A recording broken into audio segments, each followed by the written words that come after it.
Hello and welcome to another Imperator Invictus mod dev diary. This is the 11th, and this is part 2 of 4 of the Cyrenaica update, I guess, where there's a whole lot of updates and flavor being put into the Hellenic nation of Cyrenaica. Which is cool that they're getting a whole lot of flavor. Not at all opposed to that. I'm looking forward to seeing what interesting things get put in there.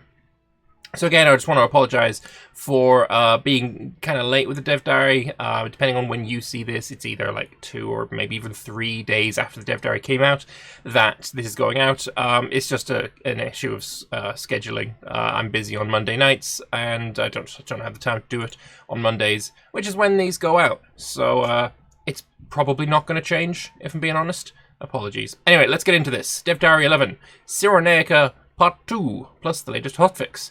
Today we'll be taking a look at talking about Part 2 of 4 of the Cyrenaican content coming in the future. At the end of the dev diary, you can also find the latest patch notes from the hotfix that came out on Sunday. So this is from Torugu. He's back for the second dev diary about the Cyrenaica content coming to Invictus. This time we'll be talking about most of the remaining 3 mission trees that constitute the main Cyrenaica missions. Last week I promised we had something special planned for Cyrenaica's independence from Egypt. Before we get to that though, we'll have to introduce you to the main character of the first couple of decades of your Cyrenaica campaign, Magas of Cyrene. He starts out as a legate, so leading the legion of Egypt's army, it looks like. He starts the game in Egypt as the son of Ptolemy's wife, Berenica, though he himself does not have a Lagid blood since his father was Berenica's first husband, an unimportant officer in Alexander's army. Despite being often overlooked today, Magas was very much amongst the inner circle of the Diadochi, in no small part because his mother appears to have been very good at placing her children in positions of power. Shortly after the start of the game, his full sister Antigone would marry Pyrrhus of Epirus, his second sister likely married Agathocles of Syracuse, and his half-brother by Ptolemy would supersede his older siblings and inherit the Egyptian throne as Ptolemy II. Yeah, no, apparently Berenica was very good at what she did. Very good indeed. But of course, the reason why I'm talking about Magas here is because just after the start of the game, Ptolemy has appointed Magas as governor of Cyrenaica. Eventually, though, governor would cease to be enough for Magas. Thus, after the death of Ptolemy I, Magas would marry a daughter of Antiochus of the Seleucid Empire, the heir of Seleucus I, and with Seleucid support to declare independence as king of Cyrenaica. The kingdom of Cyrenaica did not last long after Magas's death. It was absorbed back into Egypt when Magas's daughter and heir married Ptolemy III. But in some ways, Magas's dynasty would. Ptolemy III's marriage to Magas's daughter started the Ptolemaic tradition of marrying close female relatives, and thus every Ptolemaic ruler after Ptolemy III is also a direct descendant of Magas. That's okay, so you're the problem. You are the fault. You are the reason for centuries of inbreeding in Egypt. Great, good job, fella. So, why are we talking about Magas here? Is that just... no, I already read this part. Cancel that bit. With the history lecture out of the way, you have my apologies for the length. It wasn't that long. I've seen longer. I thought it was important to set the scene. Yeah, no, it is. Definitely is. Let's see how it plays out in the game. So, the Queen's Firstborn. This is the first Cyrenaican mission tree, and the only one that will be available until it's completed. It's divided into 3 parts. Red, blue, and green. The tree's so big, I may decide to split it into 2 and make the orange part a separate tree. Oh, that's orange. Cool. So, the beginning. The first part of the tree deals with Cyrenaica's fate as a subject of Egypt. Cyrenaica starts the game as independent, having slipped out of Egyptian control due to the events surrounding Ophilas's death. So, we read about that in the last dev diary. However, the very first mission starts an event chain that will make it an Egyptian subject and Magas the ruler. Good stuff. You'll have to stay a subject for a while, since that obviously means you are very limited in your foreign policy. The tree provides you with several tasks regarding the internal management of Cyrenaica. On the left side, you're asked to make a choice on how to treat the Libyan natives that are still living alongside the Cyrenaican Greeks. Peaceful coexistence is the longer road. You'll have to get your civ level to the point where barbarian strongholds in the south of Cyrenaica start disappearing, but it will reward you with free pops and useful bonuses. So what have we got here? Local civ level's good. I don't really like the modifiers that last for 20 years. 20 years is great, but like, I prefer permanent bonuses always. Temporary modifiers just don't really do it for me, if I'm being honest. I like something solid that'll be there for the rest of the game, even if it's weaker, you know. On the other hand, suppressing the Libyans by military force will be much more quick and may assimilate some of the more civilized Libyans instantly, but the Libyans are not likely to go down without a fight. Both choices also have something a little bit special as a reward for completing them. The Peaceful Branch is a requirement for several unique events throughout the other mission trees. The special feature of the Suppression Branch is still a secret for now, so we'll get that next week, it seems. The right half of the first part of the mission tree has tasks that are intended as preparation for the later branches of the mission tree. We'll usually want to choose them based on the choices you plan to make later. So, we've got Friends of the Egyptian Court here, gaining political influence, increases support for Magas' claim on the throne of Egypt. Okay. Apparently, maybe the ability to integrate all of Egypt is going to be a thing? I can't imagine that would be the case. Interesting. Okay. Yeah, I'm not sure about that one. As long as Ptolemy is alive, you'll have to remain an obedient subject. You could declare independence manually if you really wanted to, but doing so will bypass the entire tree. Once Ptolemy is dead, though, you'll have the opportunity to make your move. You have the choice between two paths: either follow Magas' historical path and become independent, or attempt to overthrow Ptolemy's legitimate heir and claim all of Egypt for yourself. I guess, which is this one here as well. Should you get stuck on one of the early missions, the game will even give you the choice to skip the first part of the tree. Okay, that's nice to see. So, we've got Independence for Cyrenaica. This path leads you along the historical path towards Cyrenaican independence. This path is required to unlock all the other main Cyrenaica missions. The first step in this process is loosening your ties with Egypt.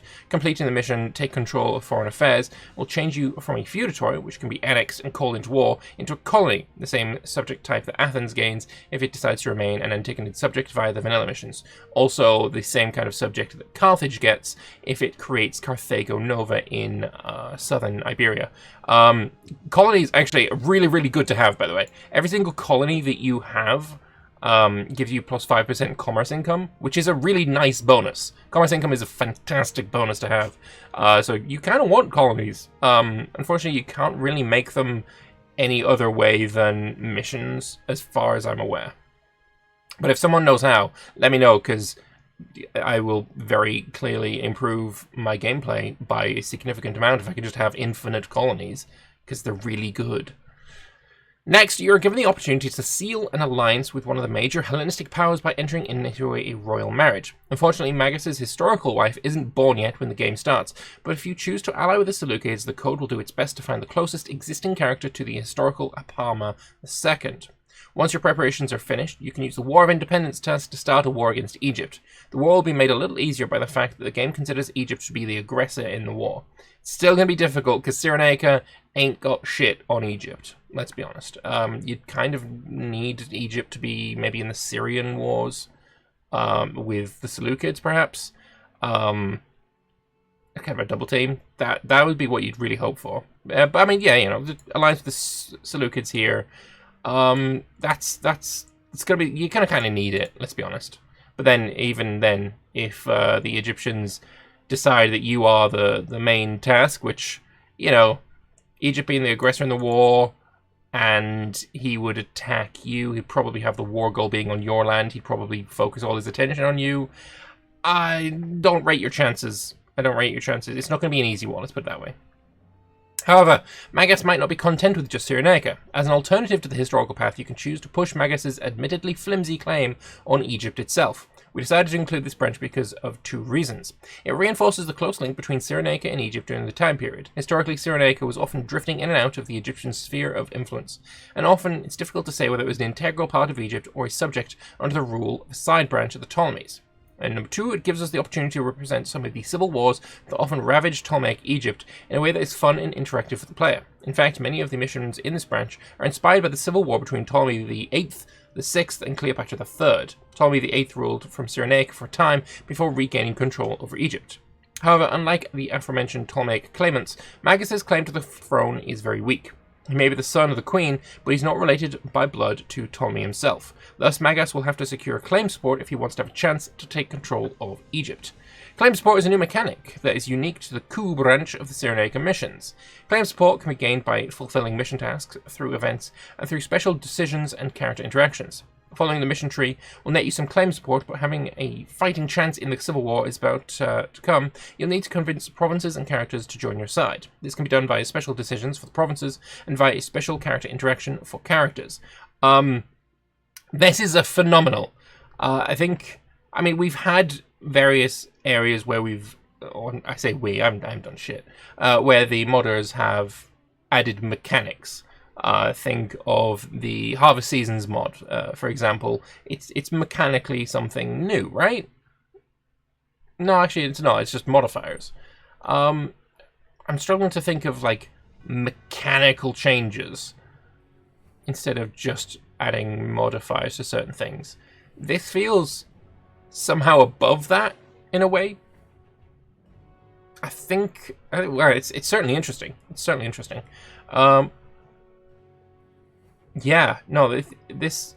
I had no idea that you could, like, modify character interactions in this way and add new ones. I knew you could remove them. I mean, you can simply remove the UI element to remove the ability to take them, but actually having new ones added, I don't think I've seen that before, so that's super impressive.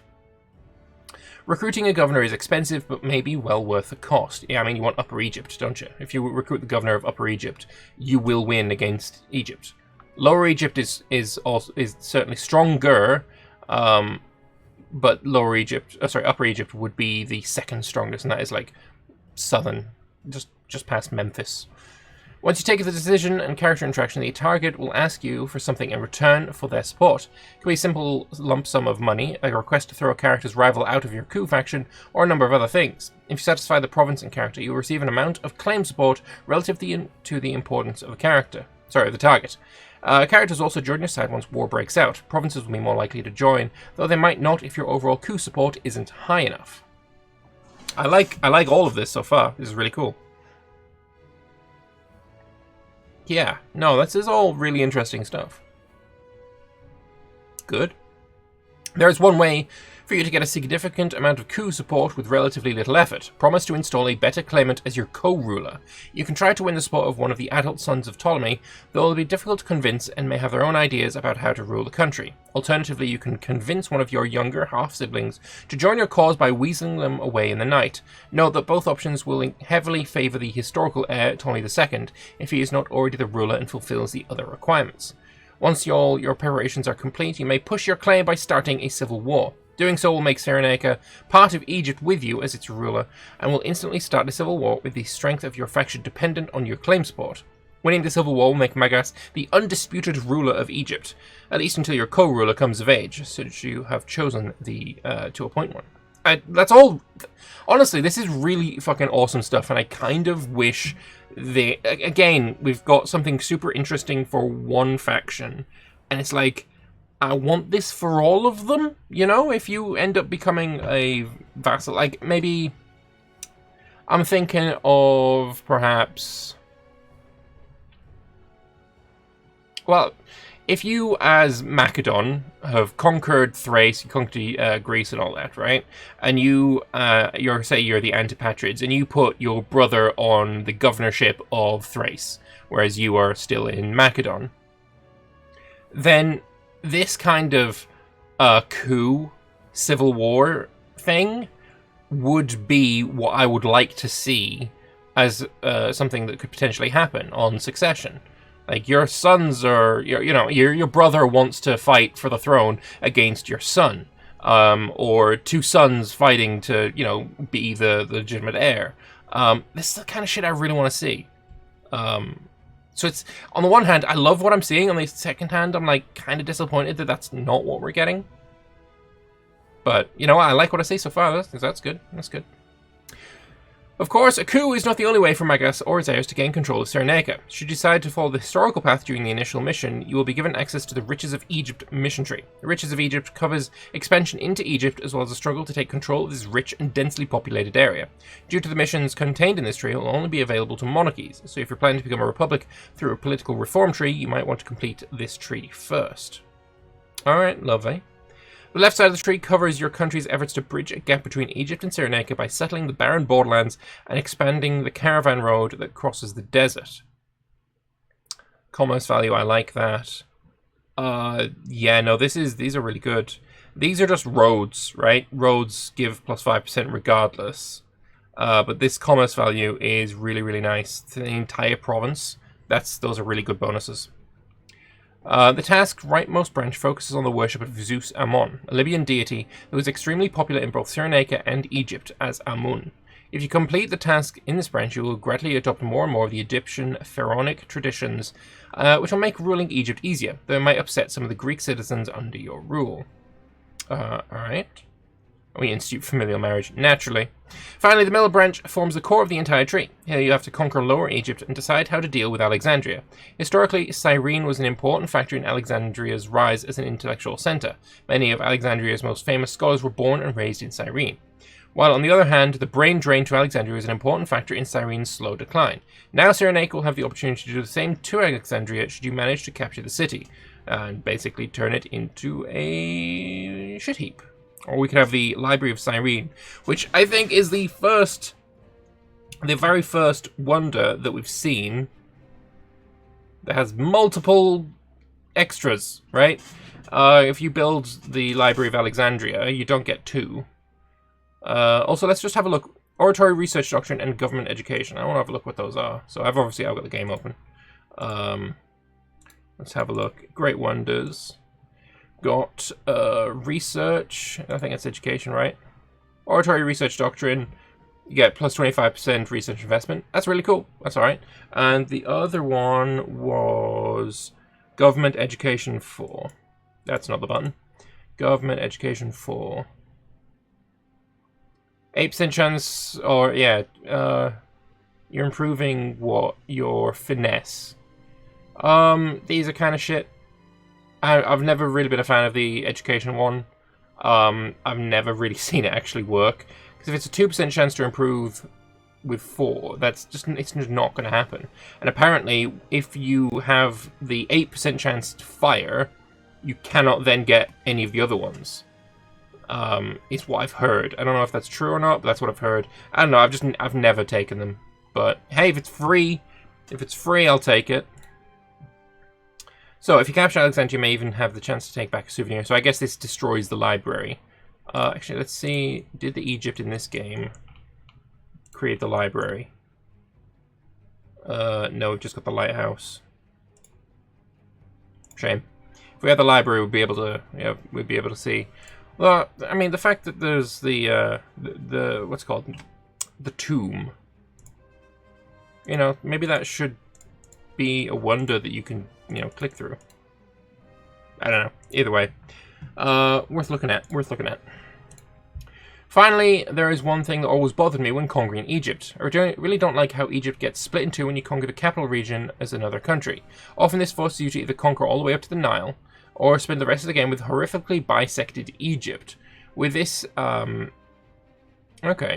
With Cyrenaica, I wanted to avoid encouraging the player to conquer southern Egypt or Arabia. I envision Cyrenaica very much as a Mediterranean power, so the final mission tree makes sure that Egypt is taken care of. Okay, so you take it and then they're all becoming independent countries. Fair enough. The green area in the screenshot indicates the territory you'll need to hold to trigger the event. There are also 2 different events that will trigger depending on whether Egypt holds more territory in Africa and Arabia or along the Mediterranean coast. This is a difficult task to balance as I'm very open to feedback regarding the requirements. So you conquer this and the rest of Egypt just explodes. I'm totally fine with that. So we also have the Jewel of Libya. The final, or rather part thereof, is about Silphium trade. This is actually only half of the tree, but the other non-Silphium related half requires integration with another mod and it's not quite ready yet. Alright, we'll get it eventually then. Nice covering of half the tree, I guess. As some of you may know, Silphium was Cyrenaica's most valuable export. It was used both as a culinary herb and as a form of medicine. Of particular note, it is used as a contraceptive. Ah, that's the one that looks like some balls. And that's what the love heart is based on, right? Is that it? The leaves of the Silphium plant look like a love heart, something like that. It was said to prevent pregnancy and induce abortions in pregnant women. Yeah, it went extinct because it was used so frequently. This claim is made credible by the fact that many of its modern extant relatives produce estrogen, meaning that Silphium might have worked as a form of hormonal birth control, not unlike the modern pill. Most importantly, though, Silphium could not be cultivated and only grew naturally in Cyrenaica, meaning that Cyrenaica had a complete monopoly on this valuable resource. So what kind of, where is it? Is it going to be spices? Historically, overharvesting would lead to the extinction of the plant, and it's widely believed, though difficult to prove, that the modern heart symbol originated when medieval Europeans misinterpreted drawings of Silphium in ancient manuscripts. Yeah, that's what I've heard. In the game, Silphium trade is represented as a series of powerful bonuses to your economy, which you gradually stack up as you advance through the tree. And yeah, it's a spice. So you get sources of spices. Those are really good sources as well. You get 3. Hang on, let me just pan over to here. That's where the border is at the moment. This is not updated with this new stuff in mind. If that's Barca there. So we've got these 3 spices in one region, and then we've got just the one in the other region. I just don't suppose there's any spices here. No, there is some spices. But we're getting a second one here in Cyrenaica, and then I guess, is it the vegetables that are getting swapped over? Yeah, it looks like it. Alright, that's cool. More spices is good. One of my personal favourite missions in this tree, though only indirectly related to Silphium, is the harbour at Apollonia task. Historically, the city of Cyrene did not have a port. Instead, trade occurred through its harbour at Apollonia Cyrenaica in-game. Over the course of the game's time frame, Apollonia would go from minor port town to one of the 5 most important cities of Cyrenaica. To represent this change, I've decided not to remove Cyrene's port at the game start. Instead, the task in this tree requires you to found a city and build a port in Apollonia.